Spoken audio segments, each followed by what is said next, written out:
Steve Colescott here with elitefts.com. We're here for the third of three interviews with our guests from Universal and Animal, and this one is about nutrition, which is where they can bring some knowledge to the table for us.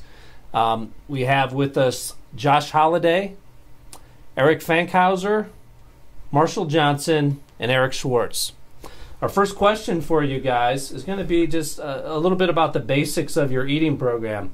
Josh, first off, can you tell me how many meals a day do you eat, and how did you determine that? So like I said earlier, I'm working with Fakhri Mubarak this year. So this year is my first year working with him. Right now I'm doing 6 meals, 1 shake, 5 salad meals. And so I'm doing every about 2.5 to 3 hours I'm doing a meal. The first meal is egg whites and cream of rice. Then I'm doing 2 red meat meals and 2 white meat meals, and shake after my workout. And I'm doing all white rice and white potatoes. Okay. And do you find that your metabolism responds to the multiple feedings? Yeah. I've always used brown rice and grains and oats, and this is my first year using mostly it's a gluten-free diet, and I've really seen myself respond to that really well this year. Okay. Eric, okay, you have a bit of the science background to things. How has that played into the formulation of your eating plan? It has. It's always going to be different in season or off season for me, so it probably depends on what you want to hear. I mean, off season, let's talk off season. Off season eating, it comes down to basically how long I'm up. Some days I'm going to be up longer, some days I'm going to sleep a little more. So I mean, I pretty much eat every 2 to 3 hours. Off season, I'm going to be eating more carbs than I would in season. I always pretty much stick to a meal with protein, if you want to keep it basic, carbs, and a green. So I get my fiber in there. Off-season wise, obviously my carb intake is going to be a lot higher than it would be in season. Typically, when it comes to the off-season, I'm like 60 to 75 grams of carbs per meal, and I'll do that from all of my meals. A typical day, I'm going to get like probably 5 to 6 solid meals in and 2 to 3 shakes in. Usually the shakes are structured around my training sessions. Usually I'll do 1 pre, 1 post, and sometimes 1 during my training session. In the off season, if I don't have any food ready, I will take like a weight gainer shake. So I mean, obviously that's included in my diet. Pretty much it comes down to eating every 2 to 3 hours. So if you're up longer, you're going to be eating longer. Okay. Right? But it's always some type of protein. Usually I try to stick to either egg whites, turkey, chicken, or beef. And usually with the red meat, I'll eat that no more than once a day. Okay. You mentioned in our previous segment that Neil Hill does your training. Does he does your diet for you as well? Yeah, Neil Hill does my diet. Pretty much it's mostly in-season dieting. Off-season, I mean, pretty much it's just simple. You want to eat more in the off-season. Make sure you're getting in enough calories to grow. When it comes down to in-season, obviously when it comes to restricting stuff and actually tweaking it each week, I think it's always great to always have someone have an eye on you, because what happens with me when I'm dieting, I found in the past if I try to diet without a trainer, I always think less food is better and more cardio is better. I think that just comes down to thinking that the more you do, the better results you're going to get. And as a bodybuilder, it doesn't mean that. I think a lot of people fall short and they try to eat way under what they should be eating, and they actually slow their metabolism down. And by doing that, they actually will hold on to more fat than they would if they would be eating actually more. I think that's a big mistake that a lot of young bodybuilders make. And I've made that mistake too before many times, and I've learned eat more and you actually burn more fat. Okay. Marshall, I'm very curious about your answer, because when you and Kathy stayed with me previously, you were shocked by me having fruits and vegetables in my refrigerator. What's your eating like? Actually, my eating has still bodybuilding has a lot of impact on my eating still. I still want to have muscle. I still want to be big. I don't want to be a big fat slob. You know, with powerlifting, a lot of people assume that you got to be big and fat to be strong. Somebody that I aspire to be like is Stan Efferding. You know, the guy walks around in contest shape and he can, you know, squat 800 pounds raw on any given day. But it's structured a lot like bodybuilding. Every 2 hours I'm eating, and I think it's more or less now that maintaining 275, you know, if I don't eat after 2 hours, I feel sick, I feel nauseous, I feel weak. So every 2 hours I'm eating something, and it's pretty much just a carb and a protein. Getting ready for a meet, the first 2 months of my diet, I stay pretty good. I stay clean, eat at home. I make my own meals, you know, with either steak, fish, or chicken, and then brown rice and stuff like that. But it seems every time I get to about that 1 month before a meet, I don't know if it's just the stress or what, or you know, the caloric intake just is on higher demand, and that's when it usually goes to shit. You know, like Twinkies and Pop-Tarts for breakfast and stuff like that. And yeah, I think before I left, I had a couple Twinkies mixed in with my protein shake, and it's just, I can get away with it close to a meet because, you know, we're burning through so many calories, you know, I can get away with it. But the ultimate goal is to take advantage of people with knowledge like John Meadows. I've been very fortunate to get to know John Meadows. I would very much like to consult him and get some help with diet to where I can still get strong but stay lean, because the ultimate goal is to look, you know, like Stan Efferding in the end. Okay. Eric, you're in a nice position where through your business, you're getting information from a lot of people, a lot of customers, and the athletes. Has this helped you put together your program? Oh yeah. I listen and more importantly watch what these guys do. I've traveled with a lot of them, so I get to see what they do, pick their brains all the time. One of the guys that I've learned a lot from nutritionally wise was our athlete Evan Centopani. Mm-hmm. Just I've learned from him to listen to your body, eat better quality food, and I feel a big difference. And even like performance in the gym, when I eat better quality food, regardless, same caloric intake, I feel better. I recover better, my energy's better, my sleep's better. So I've learned to really listen to my body. Okay, and how many meals a day do you do? I typically do 3 or 4 whole food meals a day, and a couple of shakes a day. Okay, you save a couple bucks on the shakes. Yeah, I'm lucky at the office. We have an endless supply of whatever flavor product I want to try. Okay, with what you guys have learned on nutrition, what have you learned about your specific metabolisms, Eric? For me, just eating like kind of a little redundant, but eating healthier food sources, what people typically call cleaner foods. My body seems to respond better to that. Okay, with the macronutrient balance, do you find yourself sensitive to carbs? I'm not carb sensitive, but I found that I really don't need as much carbs as I maybe used to need. Not running a marathon, so I don't need a ton of carbs. I'm more moderate carbs. I've learned to up my healthy fats. That I also learned from Evan, and also like from Marshall was saying from John Meadows. I feel a big difference. So it's a little bit moderate to low carbs, more healthy fats, and good quality protein. Okay. Marshall, are you Twinkie sensitive? Yes, I'm sensitive about my Twinkie habit, yes. You lost me. Do you? How do you? Do you look at the macronutrients? Do you like a certain amount of carbs?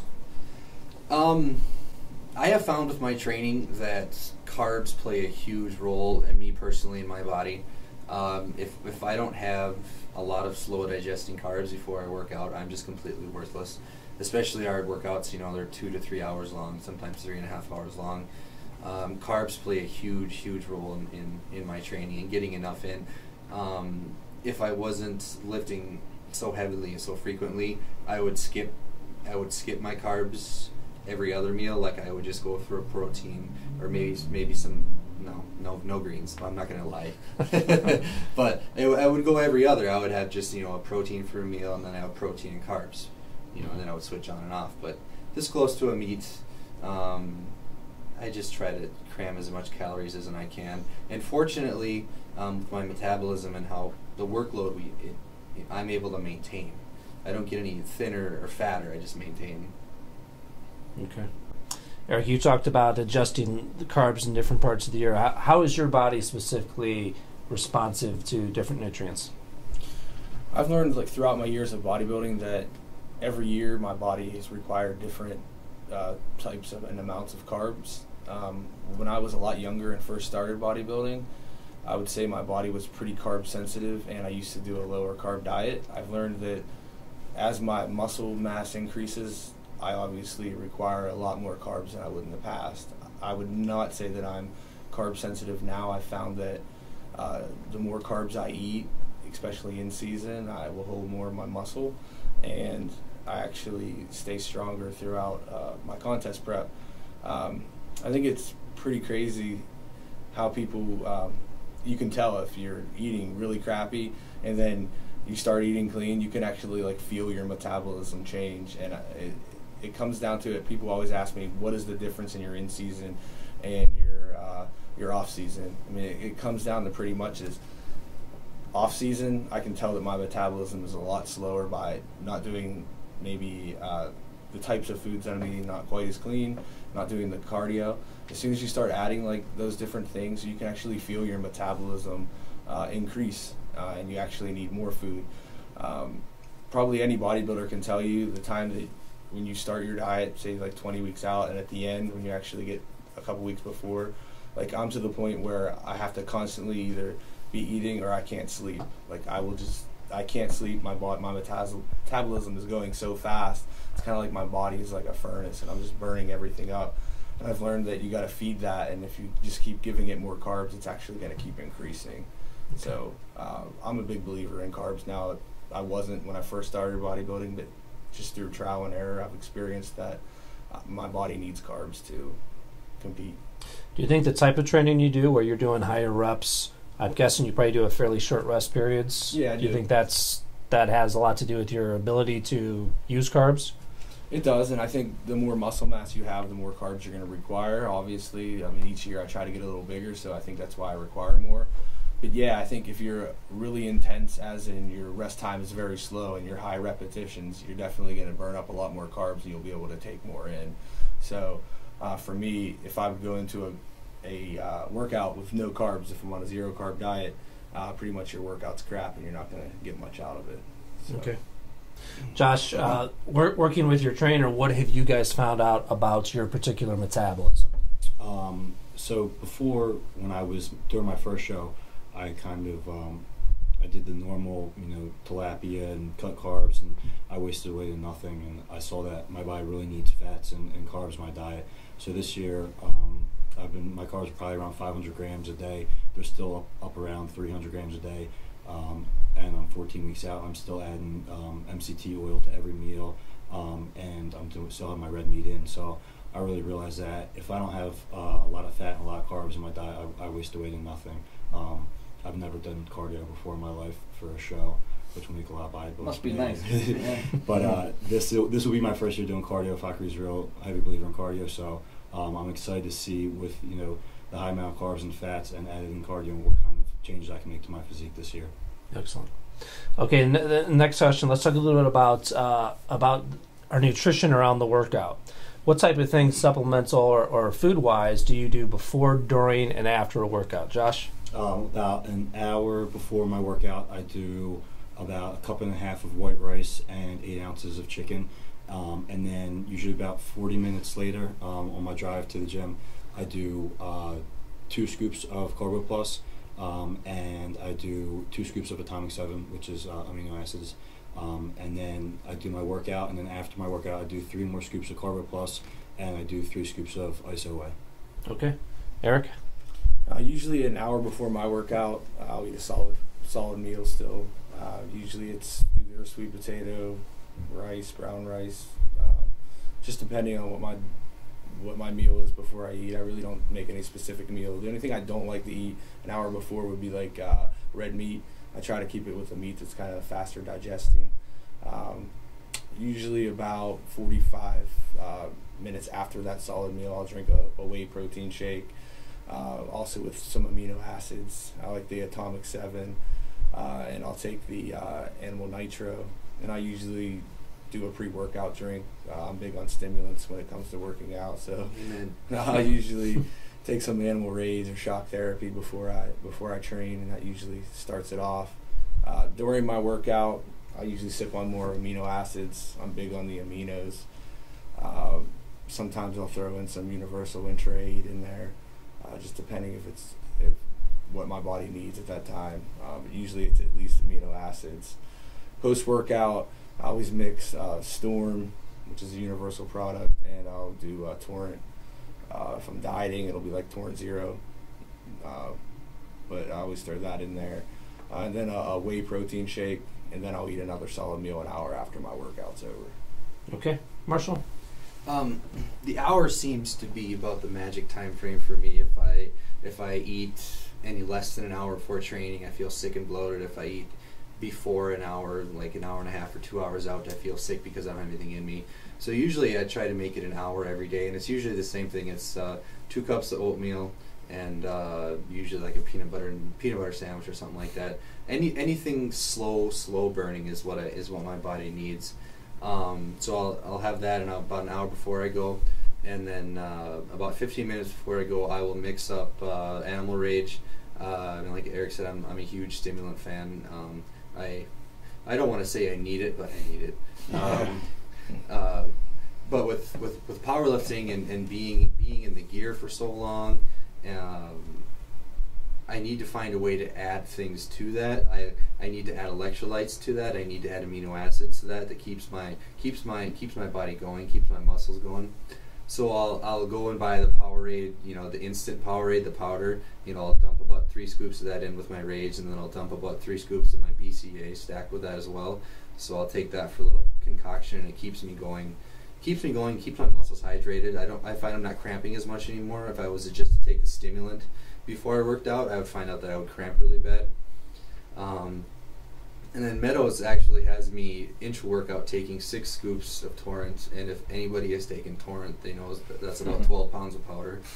And I thought he was crazy when he first told me to take 6 scoops of Torrent, but I've been taking that intra-workout, usually about an hour and a half into my workout, which is about halfway mark, and that it usually just keeps me going. Usually I'll fade off, and my strength and my motivation will go down, but that'll usually keep me going. It'll just sit in my stomach and kind of dissolve slowly.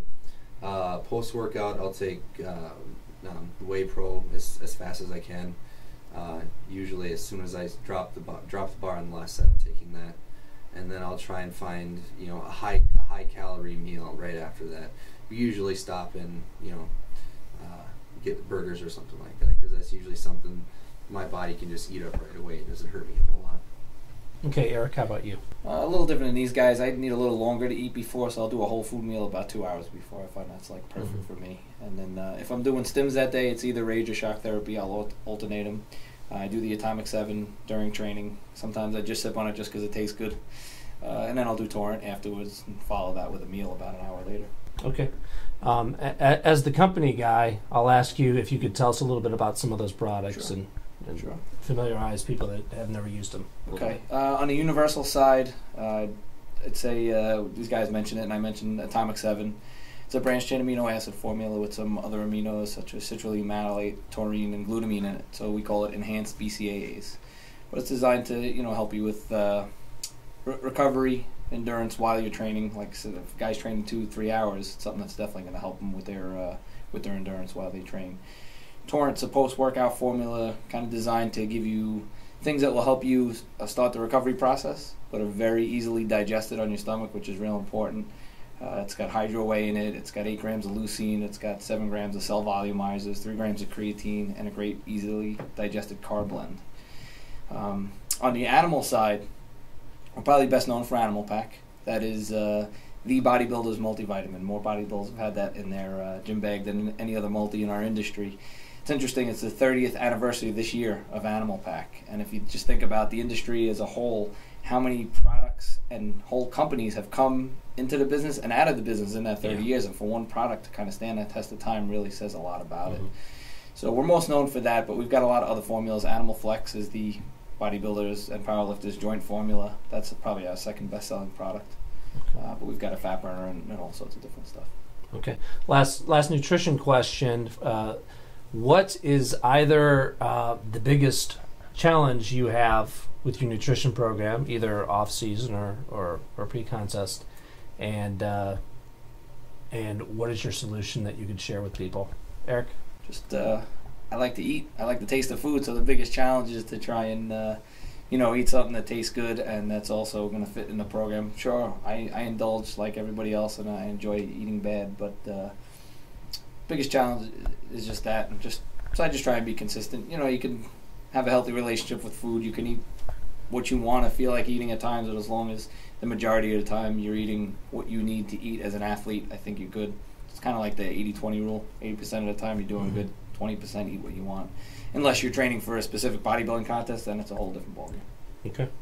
Marshall? Probably the biggest hurdle is the stress of it. I put a lot of stress, an obnoxious amount of stress on where my next meal is going to come from. Well, am I going to have food? Am I going to have money for food? I put so much. I think I put more stress on having food ready than I do about the actual training. I'll usually get into habits where I won't have food around the house. I'll go to the grocery store every day and buy what I want for the day, and that just puts in a tremendous amount of stress on me that I don't need, because food is a huge part. If I can just get into the good habits of having food in the house and having it prepared the night before, that's when I've been the most successful, and that's when my stress levels have been the lowest. So just keeping on top of it. Okay. Eric? I would say kind of much just preparation with food. I mean, that's probably the biggest hurdle most people have, is actually getting the meals cooked. I think if they're cooked and ready to go, you're going to stay on your diet and eat them. I think as a bodybuilder, it makes it easier if you, as for me, I cook all my meals at night for the next day, so when I wake up the next day, I don't have to worry about it. It's already made for me and ready. I think that's definitely the biggest hurdle, and that's the best solution, is just cook it. If it's there, you're going to eat it. I take all my food, go to work. If I have that at work to eat, I'm going to eat it. I'm not going to deviate from it.